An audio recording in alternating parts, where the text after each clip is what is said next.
Shalom à tous, Baruch Hashem. On a le souhait de reprendre la Torah 25 du côté Moharan. Donc, on est dans la haute bête. Et on a vu comment Rabbeinu Kadosh nous a expliqué l'importance d'un juif de pouvoir sortir de l'instinct animal, du cœur de pierre, de tout cet instinct animal, de toute l'illusion du Yetzer Hara, de tout l'imaginaire, de tout le fantasme illusoire, d'un plaisir illusoire que le Yetzer Hara nous propose, pour pouvoir remonter vers la vérité de l'intelligence divine qui est en nous, la vérité de la Neshama, et retrouver le véritable bonheur dans l'union avec Hachem. Et je voulais vous lire un petit écouter à la rote qui est lié à cette Torah-là et qui résume un peu bien toute cette notion-là. Il me dit comme ça, Rabbi Nathan. Israël mitzadatmam, Bokerto Gabriel, Israël mitzadatmam, Beshorsham, Em Rechokim, le Gamre, Mikol Avonot. Les Bnei Israël, par eux-mêmes, dans la racine de leur âme, ils sont éloignés, nous dit Rabbi Nathan, complètement de toutes les fautes de ce monde-là. Un juif et une avéra, l'âme juive et la faute n'a aucun rapport. Il n'y a aucun lien entre une faute et un juif, aucun lien par rapport à la racine de son âme. Qui Israël aime parce que l'âme Israël, on est mamash, l'essence du bien. L'âme juive, c'est l'essence du bien. Son essence, elle est que bien à l'âme juive. Et notre âme, elle est extrêmement éloignée du mal de ce monde-là, complètement par rapport à la racine de notre âme. Dit Rabbi Nathan Valken, normalement, les forces du mal, elles n'auraient en réalité aucune emprise pour pouvoir séduire l'âme juive, parce qu'on n'a rien à voir avec ces bêtises-là qu'elle veut nous proposer, et cette saleté qu'elle veut nous proposer, Ken. Donc, c'est quoi la force du Rabbi Nathan du Yetzara? Je vais dire directement en français. C'est quoi la force du Yetzara? Comment le Yetzara il peut nous attraper, vu que la racine de notre âme, elle n'a rien à voir avec les fautes? Le Dieu Rabbi Nathan, c'est seulement par la force de l'imagination. Il nous fait imaginer l'imaginaire qui rentre dans l'esprit, le fantasme qui rentre dans l'esprit. Et ben, ça va faire induire l'homme en erreur. Que le Yetzara, tout son travail, c'est de te faire transformer, comme on l'a dit, de t'inverser la réalité et de faire croire que le mal, c'est le bien, de te faire croire que l'obscurité, c'est la lumière, etc. Elle va inverser toutes les choses. Comme c'est marqué, Samim or la chocher, chocher les or, Samim mar les matok, matok les mar. Le prophète Ishaï nous dit que le Yitzhara, il a rendu que dans l'homme Israël, il a rendu ce qui était amer, il nous fait croire que c'est doux, ce qui est un poison, il nous fait croire que c'est du miel, ce qui est du mal, il nous fait croire que c'est le bien, etc. C'est comme ça que le Yitzhara, il arrive à nous attraper, parce que normalement, l'âme juive n'a aucun rapport avec les fautes de ce monde-là, les mauvais caractères, les mauvais désirs. Okay. Donc c'est ce qu'il me dit Rabbi. Donc l'essentiel, j'avance un petit peu, il dit donc l'essentiel de l'embûche d'un homme juif, d'où ça vient? C'est que parce qu'il se fait attraper par son imaginaire. Parce qu'il n'a pas travaillé la force de son esprit de sortir de l'imagination que le Yetzirah va lui proposer. Et qu'en fait, ce Koach Hamdameh, cette force de l'imaginaire, c'est ça le Yetzirah. Vous nous a dit encore une fois, on doit changer le nom du Yetzirah. Le nom du Yetzirah, c'est la force de l'imagination. Il te fait imaginer des fausses réalités. D'accord? Et d'une pensée à une pensée illusoire comme ça, Khadashalam, il peut amener un homme à avoir des mauvaises pensées et amener là où il peut faire traîner après Khadashalam chaque être humain, chaque juif. Donc, tout ça de nous dire que toute l'importance de ce qu'on a vu, c'est de pouvoir remonter, de pouvoir monter de la bêtise, de l'imagination du Yetzirah à la réalité que la Neshama, elle peut capter, de savoir que le vrai bonheur, c'est Akadosh Baruch Hu. On reprend, on va attacher maintenant la haute bête. Je vais juste vous partager un peu sur l'écouter à la route. Et maintenant, on reprend la haute bête. Je vais l'écouter Moharan. Donc, concentrez-vous bien. Il dit Rabbi Nachman, Veda, שבכל עולם ועולם ובכל מדרגה ומדרגה יש שם דמיונות אלו. Il dit Rabbeinu Kadosh, sache que dans chaque niveau spirituel dans lequel tu vas monter, à chaque fois, et là, les amis, on va voir un yesod de la Chassidut et notamment de la Torah de Rabbeinu Kadosh, un yesod fondamental qu'on a appris depuis Yaakov Avinu quand il a vu le rêve des anges qui montaient et qui descendaient sur l'échelle, ces fameux échelons avec des anges qui montent et qui descendent, qui étaient l'endroit du Beth Amikdash. Et bien ici, on va voir un fondement de l'élévation, de l'échelle dans laquelle un juif peut s'élever, de niveau en niveau, et que comment comprendre, comment se renforcer de savoir qu'en réalité, un juif, il ne fait que monter. Même quand il a l'impression de descendre, il ne fait en réalité que monter. Simplement, les sensations de descente sont une manifestation du fait que tu es en train de monter. Et on va expliquer, Rabbi Nachman vient de donner ici qu'est-ce qui se passe véritablement en réalité, qu'est-ce qui se passe spirituellement qu'on ne se rend pas compte, qui fait qu'on a l'impression, nous, d'être en train de descendre, alors que même tu n'es pas en train de descendre, tu es en train de monter. Nous, on va voir dans les mots comment il explique Rabbi Nachman, c'est un yesod là-dessous. Il dit, sache que dans chaque monde et monde, donc on a expliqué les mondes spirituels, c'est des mondes, c'est des niveaux d'élévation, de pouvoir s'élever pour percevoir Akadosh Baruch Hu. Comme toi, quand tu joues à un jeu vidéo, tu montes de monde en mode, enfin, pas toi, mais toi à l'époque, ou bien l'autre, d'accord? Tu passes de niveau en niveau. Et ben voilà, un monde, c'est un niveau. Donc, quand tu vas monter de niveau, et dans chaque étage, je dirais, même dans le monde en lui-même, tu franchis des étapes, tu franchis des échelons, tu montes sur l'échelle et tu avances. Donc, c'est-à-dire qu'on en parle de la progression spirituelle d'un homme, de l'élévation, et non pas de la chute d'un homme, de l'élévation d'un homme. Il dit, Rabbi Nachman, sache que là-bas, hein, dans chaque niveau que tu vas franchir, là-bas, il t'attend un monde imaginaire. Il t'attend là-bas une illusion, des embrouillements, des séductions mensongères qui vont être le fruit de l'imagination que le Yetzirah va te mettre dans ton esprit. Mais hem à clipot à Kodmin l'a pris.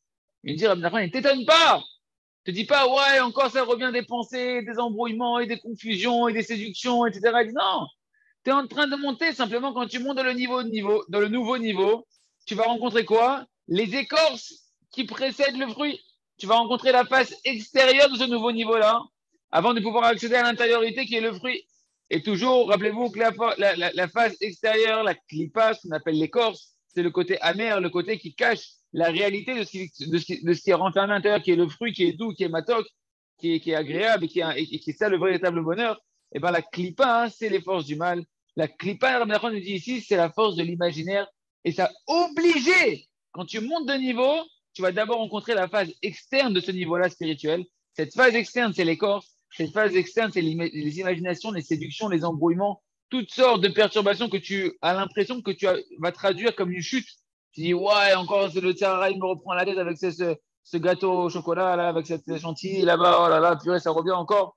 C'est pas que ça revient encore, mon ami, c'est que tu es monté au niveau de dessus.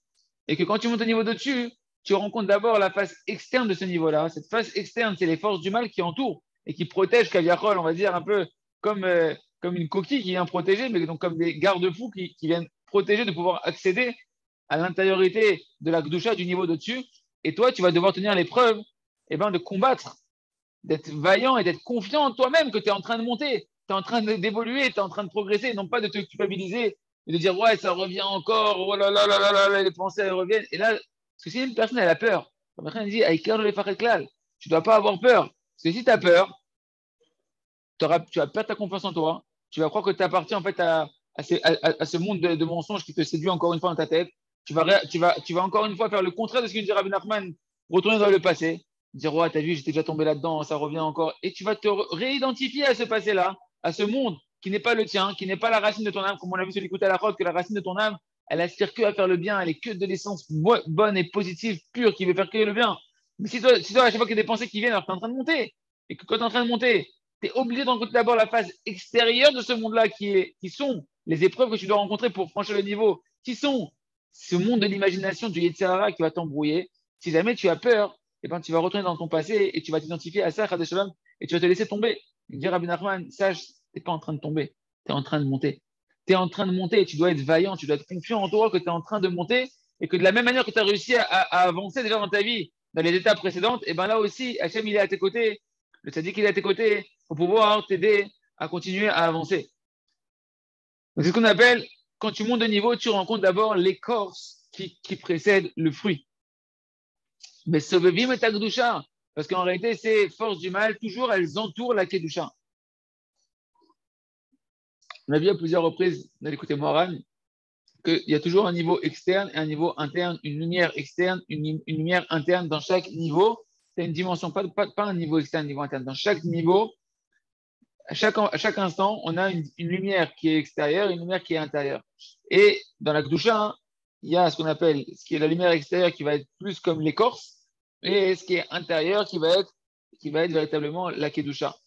Et de comprendre que partout, au niveau spirituel, eh ben, toujours la Gdusha, elle est entourée d'écorce, elle est entourée de forces du mal. Nous, on appelle ça des forces du mal, nous, on va appeler ça le Yetzirah, on va appeler ça des épreuves, etc., qui sont ton épreuve, qui vont être ta cartisse, ta carte d'entrée dans la Gdusha, ça va être justement de devoir tenir cette épreuve-là, de ne pas te faire avoir dans l'illusion du mensonge qui entoure la vérité dans laquelle tu vas franchir.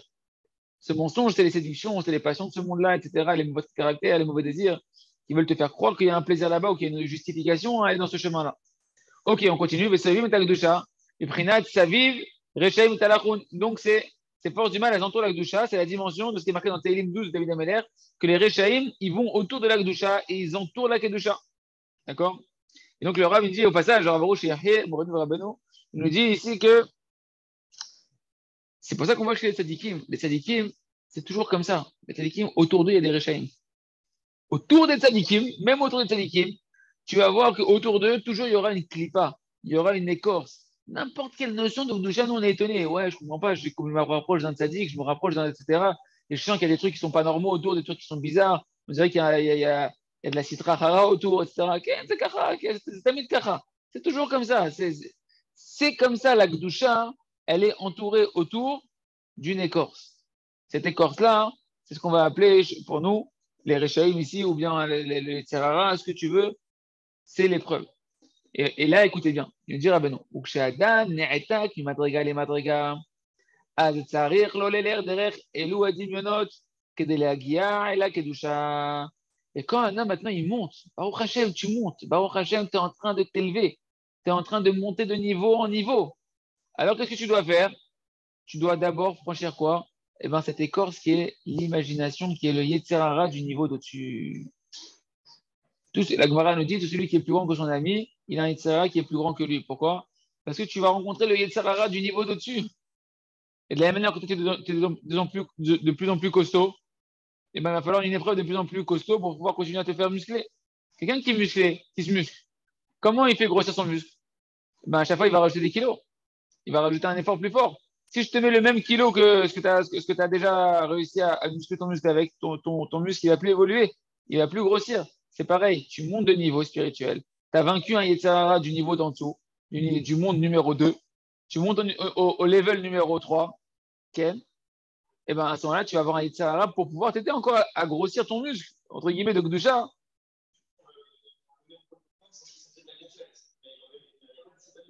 Ah ouais?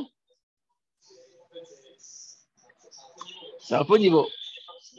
Ouais, c'est de la gonflette, exactement. Voilà. Si tu augmentes pas les kilos, c'est de la gonflette que tu fais. Par contre, si tu veux véritablement muscler, et muscler ici, on parle de muscler son cœur de chair, d'avoir un cœur de chair, un mâche, d'avoir un corps à tout. J'ai une question. Oui, j'écoute. Juste un exemple, c'est-à-dire si quelqu'un maintenant il prie pour un sujet, mais d'un côté, voilà, il prie par exemple pour protéger ses yeux, mais il a Internet. Est-ce que malgré tout, ça compte quand il tombe? C'est à quoi ça compte quand il tombe. Parce que là, tu dis que si la personne elle continue à avancer toujours dans l'échelle, même si elle tombe, etc. Mais s'il tombe alors qu'au final, il a Internet. Et lui, il continue après, il dit, ouais, je vais avancer sur la protection des yeux, je vais protéger mes yeux, j'avance. Mais Ouais. d'un côté, il a Internet toujours. Donc, est-ce que sa descente, elle est quand même une descente qui reste dans l'échelle ou c'est vraiment une descente Bécavana, quoi? Ok. La question qu'il pose, Gabriel, il dit voilà, il dit quelqu'un. Parce que là, bon, alors je finis d'abord, je vais finir le paragraphe et je réponds à ta question. Je reprends la question juste comme ça, on finit le paragraphe. Il reste 3 lignes et je reprends la question et réponds à la question de Tachem. Donc, qu'est-ce qu'il nous dit ici? Parce que c'est vraiment lié, il a bien compris le sujet, donc il est en train d'enchaîner sur une question. Je voudrais juste finir d'abord ça et je reprends la question. Donc, il nous dit Rabbeinu, lorsqu'un il monte de niveau en niveau, donc il doit traverser eh ben, l'imaginaire du niveau d'au-dessus, okay, du nouveau niveau qu'il a atteint. Qu'aider les Hagia à la Gdusha pour arriver à la Gdusha qui est dedans, mais c'est quel qui est les Madriga. Donc quand il va monter immédiatement de niveau, qu'est-ce qui va se passer? Azan et Tororin à Klipot chez Madriga. Ils vont se réveiller, ben quoi? Les forces du mal qui sont contenues dans l'écorce du niveau de dessus qui doivent franchir, comme quand tu veux franchir la porte pour entrer dans une salle, bah, d'abord tu as un mur avec une porte à franchir. Cette porte à franchir, ce mur à franchir avant d'accéder à la salle qui est derrière, c'est justement cette barrière avec les vigiles qui sont devant. Et chez nous, ça s'appelle le Yetzirara, ça s'appelle les mauvais désirs, les mauvaises pensées. Et il faut tenir pour pouvoir passer derrière. D'accord? Donc t'étonnes pas. Le chidouche d'abord, c'est t'étonnes pas que ça se réveille de nouveau. C'est pas les mêmes qui se réveillent, c'est le niveau d'au-dessus. Et tu dois être content. Quand quelqu'un il voit qu'il monte de niveau, il est content. Non, non, non, tu vois que tu montes de niveau, tu es de plus en plus fort. Tu avances dans l'aventure, extraordinaire. Donc ça devient auto. Et donc qu'est-ce qui va se passer? Comme c'est une écorce qui est circulaire, qui est externe, eh ben ça va t'entourer. Et qu'est-ce qui se passe quand tu es entouré de paradis d'imaginaire? Ben, c'est comme le monde en 3D, tu te crois dans la réalité, quoi. C'est-à-dire, ça t'entoure de partout, frère. Tu dis, mais attends, c'est partout. Je suis dans un monde, je suis dans cette réalité. Non, c'est de l'imaginaire. La manière dont Hachem a créé aujourd'hui la réalité 3D, les mondes virtuels, etc., c'est la même dimension. De savoir que c'est tout ce que tu es en train de traverser, ok, tu as l'impression que c'est vrai, c'est du sheker. Tout ce plaisir-là mensonger, c'est du sheker. Okay? Mais c'est vrai que l'hernia otam, ou chaber otam, ou le taire auto amakom à clipote, et donc il va falloir tenir bon, soumettre de nouveau le mauvais côté de l'imaginaire de ce monde-là, clarifier le mensonge, démystifier le mensonge qui se met de nouveau autour de toi pour essayer de te faire séduire et de te faire tomber, d'accord? Et donc purifier cet endroit-là des clipotes, et à ce moment-là, hein, tu pourras rentrer et profiter du fruit, du nouveau niveau de l'Akdoucha, dans la tranquillité, sans avoir encore des épreuves, et avoir une certaine stabilité jusqu'à ce que tu remontes au niveau de-dessus. Et c'est pareil, quand tu montes au niveau de-dessus, ça se réveille de nouveau. Je reprends la question de notre ami, je ne sais pas comment tu t'appelles, mais il a marqué le Rav Dov Cook. La question, c'est, voilà, maintenant, ok, moi, est-ce qu'on peut dire que ce processus-là, il est vrai? Je suis entendu, en fait, donc je ne suis pas en train de tomber. Je suis en train juste de monter. Est-ce que ce processus-là, il est vrai? Quand maintenant une personne la guide, elle travaille sur elle, elle commence à prier pour préserver ses yeux. Elle veut préserver ses yeux. Et elle prie sur ça et son niveau, son échelle d'ascension, c'est la plus grande échelle pour un homme qui existe, c'est de vouloir préserver ses yeux et elle prie sur ça de pouvoir préserver ses yeux. Mais maintenant, cette personne-là, elle garde Internet. Évidemment, elle parle d'Internet où il y a des patouars. Internet qui n'est pas filtré, Internet où il y a des photos qui peuvent jaillir d'un moment à un autre. Et on s'arrêtera là pour les commentaires. Chacun il sait que Internet, comme il dit Rav Chetrit, c'est Internet, c'est pas très net, c'est entre Internet. D'accord? Est-ce qu'on peut dire si cette personne-là, elle chute, que sa chute, elle fait partie de l'élévation et que c'est pas une véritable chute, c'est juste que c'est les diminunotes du niveau de-dessus, c'est les corps du niveau de-dessus et qui sont véritablement encore en train de monter. Alors, de comprendre qu'est-ce qu'on appelle Yerida Letzorech Aliyah, une chute est nécessaire pour s'élever. En réalité, c'est que de toute chute, ce qu'on appelle nous des chutes, elle renferme à l'intérieur d'elle un message d'Akadosh Baruch Hu qui nous invite à nous rapprocher de lui et à tirer des bonnes conclusions. Une personne, c'est sûr que si je fais ça, si j'arrive dans une chute, dans n'importe quel moment où et chacun dans sa journée traverse à son niveau toutes sortes de chutes, d'accord, c'est ce qu'on appelle des échecs, des sensations de manque, d'avoir échoué à son niveau dans ses pensées, ses paroles, ses actions, envers Hachem, envers son prochain, toutes sortes d'épreuves qui font notre quotidien. Et quand on fait notre bonne nefesh, ben on détecte que là, je suis tombé, là j'ai réussi, merci Hachem, là, j'ai pas tellement réussi, et je vais analyser ce qui va se passer. Si une personne fait ce travail-là, et qu'elle analyse ce qui se passe, qu'elle tire une conclusion qui est bonne, qu'elle a tiré de son échec une conclusion qui est constructive pour le futur, ça s'appelle plus un échec, ça s'appelle un tremplin et une élévation, et la faute se transforme en mérite, si on le fait par amour pour Akadosh Baruch Hu. Maintenant, une personne qui est censée, une personne qui travaille ses yeux, et maintenant, elle travaille ses yeux, elle pose ses yeux, et puis pitom, elle n'avait pas pensé jusqu'à présent, elle n'avait pas pris la décision, elle n'avait pas détecté le danger évident que le Tzara est tellement fort qu'il nous fait imaginer qu'on peut outrepasser ce que nos sages de notre génération nous disent. Et ils te disent, c'est bon, tu peux rester avec l'Internet ouvert, c'est bon, t'es un homme, tu sais te contrôler, tu sais ce qu'il faut faire, etc. Et tout. Et le bonhomme, il a continué à prier sur les yeux en laissant Internet ouvert. Et maintenant, il trébuche. D'accord? Est-ce que ça s'appelle une chute ou est-ce que ça s'appelle une élévation? Ben, ça va dépendre. Ça va dépendre. Évidemment que l'épreuve qu'il va avoir, elle provient, comme on l'a dit ici, de tu es en train de monter de niveau. Quand tu montes de niveau, tu pries, tu es en train de monter de niveau. Qu'est-ce qui va se passer quand tu montes de niveau? On va te mettre à l'épreuve. On va te mettre à l'épreuve et on veut véritablement t'aider à continuer à monter. Or, toi, tu es encore dans une imagination que tu peux rester avec Internet patoir. Tu es encore dans l'imaginaire de croire que non, peut-être c'est permis. Moi, je suis un juif de la galoute. Les rabbins de la galoute, ils ne sont pas très francs sur le sujet, ils ne sont pas très tranchés sur le sujet. C'est pour ça qu'ils sont en galoute. Mais donc, peut-être que tu peux rester avec Internet patois, c'est peut-être pas si dangereux. Donc, c'est-à-dire que jusqu'à présent, tu es dans un mensonge de croire que le Sahara, ce qu'il propose, c'est vrai. Que cet objet-là, il n'est pas dangereux, que cet objet-là, il est utile même en n'étant pas filtré. La Hachem, qu'est-ce qu'il fait? Le Tovatra, il te fait tomber. Le Tovatra, il te fait tomber. Pourquoi? Pour que tu comprennes que non. Ça, il faut écouter ce que les sages de la génération ils ont dit, ça doit être fermé. Cet Internet-là, il doit être soit complètement, tu en es déconnecté, tu arrives à vivre ta vie sans cet Internet-là, et il y a des gens qui arrivent à faire ça. Ou soit, tu vas lui mettre des véritables filtres qui permettent d'autoriser l'accès à ces objets technologiques qui renferment le plus grand danger de notre génération, où là-bas le littéral est le plus fort que toutes les générations passées. Et tu vas mettre des filtres et des garde-fous qui font que ça devient quelque chose qui a un terrain qui n'est plus miné. Et à ce moment-là, tu pourras continuer à avancer dans la Gdusha.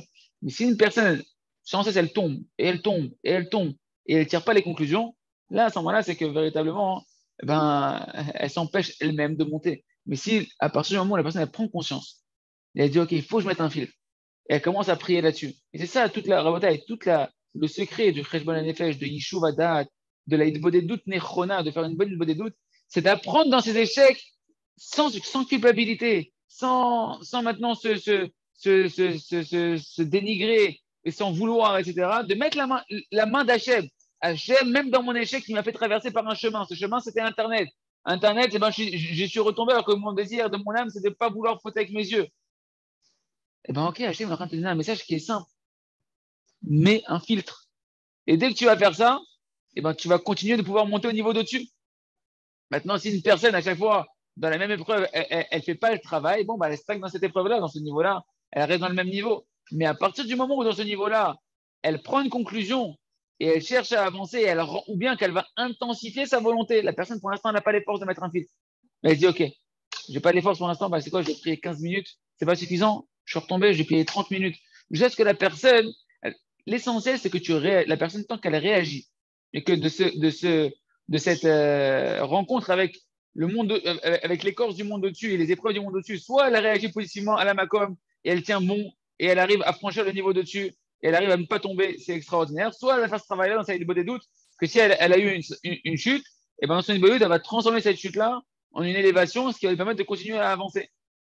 Mais c'est sûr qu'une personne qui ne tire pas les conclusions, c'est-à-dire que soit elle ne renforce pas ses prières et ses volontés quand elle voit qu'elle continue à tomber sur le sujet, ou soit qu'elle ne cherche pas à voir quelle stratégie le Yetzirah il a utilisé pour le faire tomber, et elle ne voit pas le message d'Hachem qui lui dit, regarde mon fils, je t'ai fait tomber par ce chemin-là, parce que ce chemin-là, tu ne l'as pas verrouillé. Ta muraille ici, elle est ouverte. Tu as mis une muraille, tu pries tous les jours sur les yeux, si tu fais tous les jours jardin de la pureté, tu étudies le British Shalom, l'écouter ça sur Tikkun Abrit, faire un misère sur Tikkun Abrit, c'est très bien mon fils. Mais au final, tu es en train de faire comme on a dit que le Yishuvadat, la prise de conscience, c'est une muraille. Tu es en train de faire une muraille, comme Rabbi Khan dit que la sagesse qu'on voit ici, l'intelligence, Chokhmah, Bina, Da'at, les facultés intellectuelles imbibées de Torah, c'est elle la muraille contre les Yetzirah. Tu dresses une muraille. Maintenant, Hachem dit, regarde, tu vois pas que ta muraille, elle a un trou béant ici, là? Alors, je te fais tomber là-bas pour que ce trou-là, tu le fermes. Et bien, c'est la même chose avec Internet. Et c'est vrai que le Yetzirah est tellement fort qu'une personne, elle peut continuer à prier pendant des années sur les yeux sans se débarrasser d'Internet. Et elle croit qu'un jour, elle va réussir à utiliser Internet tranquille, bien, etc. Et tout. Et même si elle arrive, la personne, à utiliser Internet tranquille, bien, en prenant ses yeux, c'est grave. Parce que Chachamim, ils ont interdit. C'est interdit. Tu n'as pas le droit de transmettre les paroles de message. Aujourd'hui, il n'y a aucun rabbin qui t'autorise, même pour le travail, à travailler avec Internet ouvert, un Internet qui est filtré. Quand chacun, c'est pas pour le travail, quand chacun, c'était tout seul. Bah putain, ça n'existe pas un truc pareil. Donc même celui qui tient ses yeux, entre guillemets, ce qui n'est quasiment impossible, parce que même sur n'importe quel site de banque, etc., tu as des femmes qui apparaissent, des machins, etc., et tout, la guide, il reste sur des choses qui sont normales. Cette personne-là, elle prendrait tous les jours la parole de Chachamim, que tu n'as pas le droit dans cette situation-là. Et Kol Sheken, pour celui qui tombe à chaque fois dans la séduction interdite et de l'imaginaire qui se cache là-bas, que lui, il se ment à lui-même. Et donc, le conseil, c'est maintenant de t'intensifier tes volontés, t'intensifier tes prières. Et tu renforces ta confiance en toi, que toi, tu ne veux pas cette chose-là. Et on va voir que Bémet, tu vas devoir renforcer ta simcha, tu vas devoir renforcer la grandeur, la prise de conscience de la grandeur d'Hachem, que Hachem, Amash, il est là, qu'Hachem, il t'aime, qu'Hachem, il est avec toi, qu'Hachem, il peut t'aider, qu'Hachem, il se tient à tes côtés ici pour pouvoir franchir ce niveau-là.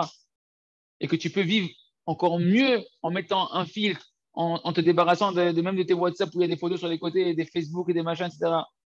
Et Bekitsour, une personne comme ça, elle tire les bonnes conclusions, elle intensifie ses volontés, ses prières, elle fait un nouveau départ et elle commence à barricader et à mettre en place des mesures stratégiques. Et cette personne-là, elle est véritablement encore en train de monter. Si une personne, elle tombe dans le Yéhouch, c'est quoi Yéhouch? Laisse tomber, je pourrais jamais mettre un filtre. Laisse tomber, c'est trop dur pour moi. Là, ça s'appelle une chute. Tant qu'elle est dans cet état d'esprit-là, ça s'appelle pour l'instant une chute.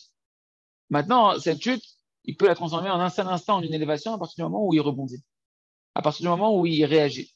Mais tant que la personne elle reste dans la non-réaction, dans l'inactivité et dans la culpabilisation de soi-même, et dans le fait qu'elle ne cherche pas à prendre le message positif qui se cache ici pour pouvoir avancer, ça s'appelle une chute. Mais dès qu'une personne elle prend le message, qu'elle fait une bonne des doutes, qu'elle se met à renforcer son cœur, qu'elle se met à renforcer ses prières, et qu'elle commence à essayer de mettre une stratégie en place qui est tout simplement la stratégie qui est adéquate par rapport à l'échec que j'ai vécu, à ce moment-là, c'est plus une chute, tu vas la transformer en une descente pour t'élever, en une flexion pour sauter, et ça s'appelle une élévation, et tu continues véritablement à monter. Est-ce que c'est clair? Oui, très bien, mais juste le Cheshbon Nefesh, combien de fois on va dire pardon, combien de fois on va. Jusqu'à où Combien de la fois, limite? combien de fois on va dire pardon dans le Kheshbon Nefesh? Il n'y a pas de limite. Parce qu'à chaque Non, fois que mais tu dis sur la pas même. sur la même faute, il n'y a pas de limite. Il n'y a pas de limite. Pourquoi on dit Chanoun Amar l'histoire quand on fait la Hamida, on fait la prière où on demande pardon à Hachem, et là-bas on dit Chanoun Amar l'histoire. Celui qui est clément, qui est bon par bonté gratuite, qui multiplie le pardon. Pourquoi il multiplie le pardon? Il dit le Balatania, si je ne me trompe pas, c'est le Balatania qui dit ça. C'est ça, c'était ça là il y a 2 jours, ou hier, ou il y a 2 jours. Il dit, parce que Hachem, il multiplie le pardon pour la même faute que tu répètes. À chaque fois que tu lui demandes pardon, c'est la grandeur d'Akadosh Baruch Hu. Imagine ton fils, il vient et à chaque fois, pas ton fils, mais la personne, il a un fils, et à chaque fois, il vient, il lui fait la même faute. Et il lui dit pardon, papa. Son père, il lui pardonne. Et tous les jours, il fait la même bêtise. Je dis, oh, ah, Akadosh Baruch Hu, non, le bonhomme, il peut faire de shalom. 1 million de fois la même erreur. Il vient, il dit pardon à Hachem, à chaque fois, Hachem, il le pardonne avec le même cœur. Avec la même confiance qu'il va réussir la prochaine fois. Avec la même confiance en lui que cette fois-ci, je sais que mon fils, il va se renforcer, il va y arriver. Donc, la première chose, tout celui qui fait des fautes, qui ne fait pas de chouva, eh ben, c'est marqué, cette locataire, la faute, elle lui devient permise. Donc, déjà, de faire des chouvas, c'est nécessaire, c'est indispensable, sinon la faute, elle devient permise. Qui te permet, parce qu'une personne retombe, de ne pas demander pardon à Hachem? Il y a une avamina comme ça que le bonhomme, tu lui mets un coup de poing, et juste parce que tu ne t'es pas contrôlé, tu ne dis pas pardon après que tu n'arrives pas à te contrôler. À chaque fois que ta conscience elle revient, le minimum, c'est de dire pardon. Le Balatania, il dit qu'une personne qui fait des avéros, c'est comme si tu prends la tête du roi avec sa couronne, qui la met dans les excréments, dans les toilettes. Oh, c'est pas grave, oh, je demande plus pardon. Ça y est, je me suis habitué, donc de toute manière, je demande pas pardon. Ah putain, le minimum, c'est d'avoir honte de ce que tu as fait. Pas pareil. T'as pas d'estime de toi, un minimum d'estime d'Hachem, un minimum de conscience que Hachem il est lié à toi, qu'Hachem il passe à travers toi. Et qu'il une personne doit demander pardon tous les jours. Et grâce à ça, elle va être sauvée, qu'au moins la faute ne deviendra pas permise. Parce que tout ce que la faute devient permise à un homme, et c'est ce qui se passe qu'après, une personne après, elle a oublié, elle a carrément oublié que c'était interdit ce truc-là. Pour elle, mais après, et après, si ça continue, ça peut même devenir une mitzvah pour lui. Il pense que c'est une nécessité de la vie. J'ai besoin de ça pour vivre, mon frère, c'est une mitzvah de faire ça. Pourquoi? Parce que la personne ne fait pas de chouva tous les jours. Par contre, une personne qui fait teshuva tous les jours, elle casse la chaîne de ce qu'on appelle Avera, Goreret, Avera. Une faute, elle entraîne une faute, et la faute devient permise, et la faute devient une mitzvah. Quand tous les jours tu fais teshuva, tu casses ce principe-là. Et tu casses la touma, l'impureté qui vient et qui te traîne à fauter une deuxième faute. Maintenant, une personne qui en a marre de retomber, il faut qu'elle étudie le Sefer Or Hadash. Le Sefer Or Hadash qu'on fait dans le Chok HaEmuna juste après. C'est le dernier livre du cycle du Chok HaEmuna. Sefer Or Hadash. Là-bas, le Rav, il apprend comment prendre tous les jours une demi-heure. Ce que Rabbi Nachman dit dans la Torah 50 du côté moral. De prendre tous les jours une demi-heure minimum, ou un quart d'heure pour ceux qui veulent commencer, ou une demi-heure, ou 1 heure. Et tout dépend de combien la personne elle a envie d'arrêter de se voir tomber dans un truc où elle voudrait sortir de là-bas. Et tous les jours, elle ne va pas marmonner des prières pendant une demi-heure. Elle va crier du plus profond de son cœur avec la confiance qu'Hachem il veut le sauver, qu'Hachem il veut te délivrer. Et toi, tu vas crier tout ton cœur, toute ta volonté de vouloir vivre et ne pas mourir dans les avérotes, de vouloir être dans la Gdusha et pas dans la Touma. Et ça, c'est le secret de Rabbi Nachman pour monter et arrêter de fauter et pour pouvoir monter de niveau en niveau très rapidement. Maintenant, en fonction de combien une personne elle est sincère avec elle-même, combien elle va augmenter l'intensité, combien elle va augmenter la volonté, combien elle va augmenter le temps de prière. Et chacun, en fonction de l'endroit où il est attaché et il est emprisonné, combien il va devoir, et ben là-bas, combien tu as mis de cœur dans le mal, ben tu vas mettre du cœur dans le bien.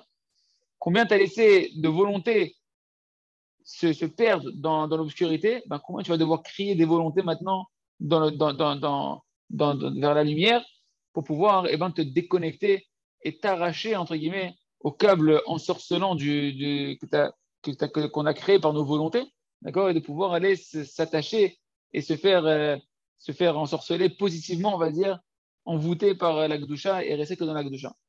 Mais voilà. Est-ce que c'est clair?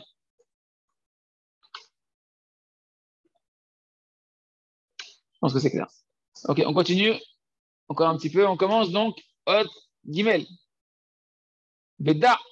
שאין שני בני האדם שווים זה לזה, כי כל הנשמות הם זה למעלה מזה. sache qu'il n'y a pas deux êtres humains sur Terre qui ont le même niveau. Ni leur niveau extérieur, ni leur niveau intérieur. Parce qu'on a dit que chacun il a un niveau, il a une lumière extérieure et une lumière intérieure. Personne dans ce monde-là ne peut avoir le même niveau. Même si tu dis on est jumeaux, tu n'as pas le même niveau. Nous, Stachavruta, ce n'est pas le même niveau. Qui connaît les Neshamot, Emze les Malamisés. Toutes les Neshamot, elles sont liées les unes aux autres, mais chacun a un niveau au-dessus de l'autre. Il n'y a personne qui est au même niveau. Il y a forcément un qui est au-dessus, un qui est en dessous, mais sur une échelle, entre guillemets, il n'y a personne qui se tient sur le même échelon. C'est pas comme nous, on pourrait imaginer qu'on monte tous au deuxième étage, et d'avoir casé. Il y a une infinité d'étages, et quand Israël arrive à Zelazé, chacun il a enchevêtré l'un à l'autre. Quand il y en a un qui monte, tout le monde monte. Quand il y en a un qui descend, tout le monde descend. En réalité, il faut savoir qu'il y a deux visions d'évolution, de voir l'évolution spirituelle du Ham Israël et du Juif. Il y a l'évolution qui est personnelle. C'est ton évolution à toi avec toi-même, où tu vas, en fonction de ton libre arbitre, monter et descendre sur ton échelle à toi, entre guillemets. Et il y a la vision universelle du Ham Israël, la vision collective du Ham Israël, où on est tous un seul être humain.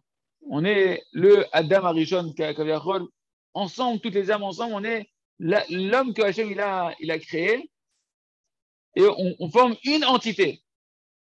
Ce qu'on doit retrouver, cette dimension-là de Ishechad, Belevechad, comme un seul homme avec un seul corps, que chacun il ait une partie d'un corps, l'autre c'est la tête, l'autre c'est le cœur, etc., etc. Chacun il va être une cellule. On est tous une seule entité. Et en réalité, dans cette dimension-là, contrairement à la première, où c'est que moi tout seul, j'ai mon évolution et mon élévation et ma descente qui est mon libre arbitre. Par contre, au niveau de l'échelle du Ham Israël, où on est un seul homme, quand il y en a un qui monte, il fait monter tout le monde. C'est le même corps. Quand il y en a un qui descend, il fait descendre tout le monde. Dans le niveau de l'échelle, si chacun il est sur un niveau, quand il y en a un qui monte du niveau, ben celui qui était au-dessus de lui, il va monter de niveau. Et celui qui était en dessous, il va monter à son niveau. Nagid, moi, je suis au niveau numéro 2. Ouais. Je monte maintenant au niveau numéro 3. Ben, je vais obliger celui qui était au niveau numéro 3 ça va lui donner naturellement une élévation au niveau numéro 4, parce que je viens prendre sa place. Et ça n'est pas possible dans la création que deux personnes soient au même niveau. Et celui qui était au niveau 1 en dessous de moi, vu que j'ai laissé la place vacante au niveau numéro 2 et qu'on est lié, quand moi je monte, eh ben, ça le tire automatiquement au niveau numéro 2. C'est-à-dire quoi? Quand on dit que l'Israël a régime Zelazé, c'est pas Stam. Quand on dit que le Ham Israël, ils sont tous reliés les uns aux autres, c'est pas Stam. C'est mamash une réalité. Quand on dit à quoi ça ressemble, c'est quelqu'un, on est tous dans un bateau, et qu'il y en a un, il dit, dans sa chambre, il commence à creuser un trou dans la cabine. On me dit, hey, c'est fou quoi, tu veux faire couler le bateau? Tu dis, ça va, c'est ma cabine. Je dis, hey, ta cabine, c'est bien, c'est ta cabine personnelle, t'as loué ta cabine, mais le bateau, on est tous dans le bateau. Si toi tu fais rentrer l'eau ici, il n'y a pas que toi qui coule, mon ami, c'est tout le bateau qui coule. Et bien c'est pareil.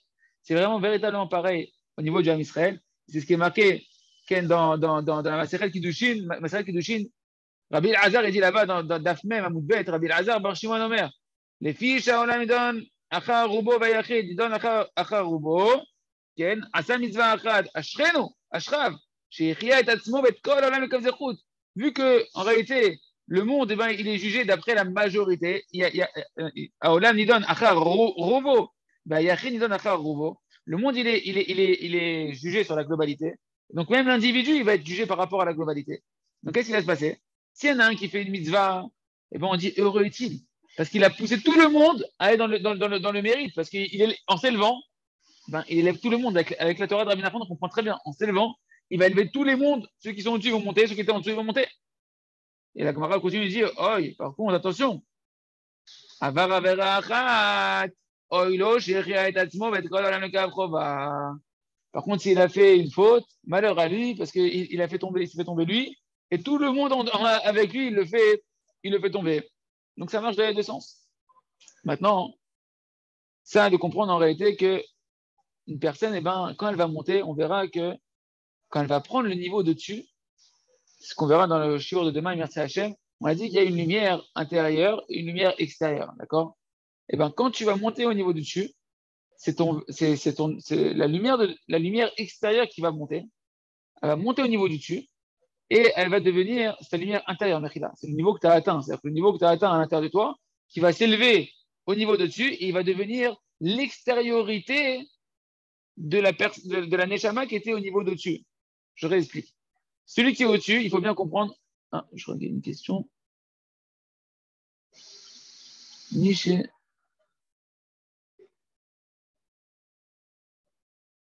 Faut me dire, dis-moi, Chassisha. Dis-moi, parle si tu veux me dire le Khidou, je vais lire après, j'arrive pas à comprendre en français. Il faut bien comprendre, j'explique juste cette notion-là et on l'expliquera, on la développera demain, merci Hachem. Quand on parle que chaque Neshama, elle est à un niveau l'un au-dessus de l'autre, dans chaque niveau qu'on va occuper, notre Neshama, il y aura la partie intérieure de la Neshama, la lumière intérieure, on va dire, et la lumière extérieure. D'accord? La lumière intérieure, c'est ce qu'on aura acquis véritablement. Comme les corps, c'est le fruit, c'est la dimension de ce qu'on a acquis à l'intérieur, c'est la dimension qui est acquise. Maintenant, quand une personne elle va monter, quand la Neshama elle monte de niveau, c'est la lumière intérieure qui va s'élever vers le niveau de dessus. On a dit que la Neshama qui était au-dessus, ben, elle aussi, elle va s'élever. Quelle partie de la Neshama de dessus qui va s'élever? Ben, c'est pareil. C'est la partie intérieure de la Neshama de dessus, la lumière intérieure qui va monter. Et qu'est-ce qui va se passer? Sa lumière, vu que sa lumière intérieure, elle est montée, donc il reste quoi? Il reste sa lumière extérieure qui reste dans le niveau où il était. Toi, ta lumière intérieure de ta Neshama, elle monte. Et qu'est-ce qu'elle va devenir? Elle va devenir la lumière extérieure de ce qui était pour le niveau de-dessus, sa lumière extérieure de sa Neshama. Et donc, en réalité, quand toi, tu vas monter, eh ben, automatiquement, toi-même, tu vas rencontrer, tu vas devenir, ta Neshama va devenir d'abord la lumière extérieure de ce niveau-là. Elle va rencontrer la lumière extérieure. Et c'est ce qu'on appelle les écorces, c'est ce qu'on appelle la klipa, c'est ce qu'on appelle la rencontre avec l'extériorité, avec le superficiel, avec l'imaginaire. Et Hachem, on continuera à voir tout ça demain, mais de ne pas s'inquiéter que quand on est en train de monter, eh ben, on rencontre forcément des imaginations nouvelles, des séductions nouvelles, des etc. nouveaux. Et ce n'est pas le même que le passé. C'est celui du niveau de-dessus. Tant qu'une personne a continué à vouloir avancer et qu'elle se bat pour ça, eh ben, elle est tout le temps en train de monter. Et à chaque fois, peu importe sa réalité, qui voit un etc. qui semble être le même, c'est pas le même. C'est celui du niveau de-dessus. Et si on sait prendre avoir une bonne conscience, une bonne prise de conscience de ce qui se passe et réagir correctement, on pourra à chaque fois eh ben, passer le niveau de-dessus et faire que s'élever votre Hachem pour goûter à l'intériorité des choses, à l'intériorité de la Gdusha, à l'union avec Akadosh Baruch Hu, au plaisir qui se renferme derrière justement ces épreuves-là, et bien, comme ça, pouvoir avoir un cœur de chair et non pas un cœur de pierre, Chazak, Benitrazé.